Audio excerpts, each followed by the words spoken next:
నమస్కారం, నా పేరు Ashwath. Welcome to my YouTube channel. నేను ఇప్పుడు 3 భాస్కర శతకం పద్యాలు చెప్పబోతున్నాను.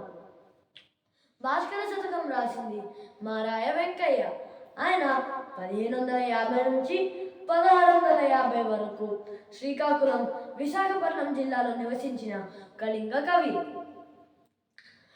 ఆయన ఆ ప్రాంతంలో అరసవెల్లి సూర్యదేవాలయం గుడిలో సూర్యుడిని సంబోధిస్తూ మారాయ వెంకయ్య భాస్కర శతకం రాశారు. అందులోని నీటి బోధన వల్ల, కవిత్వ సౌందర్యం వల్ల భాస్కర శతకం చాలా ప్రాచుర్యం పొందింది. ఇప్పుడు నేను మొదటి పద్యం చెప్పబోతున్నాను. అక్కరపాటు వచ్చు సమయమున జుట్టు ములొక్కరొక్కరిన్ మక్కువనుద్ధరించుటకు మైత్రికి జూడక యుక్తమే సుమి.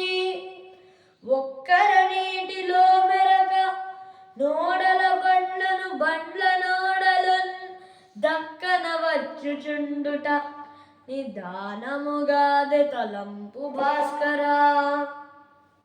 రెండవ పద్యం.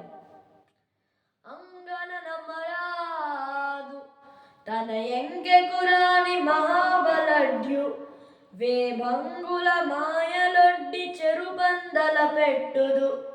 వివేకి అయిన సారంగదురం బలంబులు కరంబులు గోయగ చేసి దొల్లి. చిత్రాంగి అనేక ముల్లుడు వరాని కుయుక్తులు పన్ని భాస్కరా. మూడో పద్యం. శ్రీగల భాగ్యశాలికుడు జేరంగవత్తులు తారుదారే. దూరాగమున ప్రయాసమున కాదట నోచ్యునైన నిల్వను.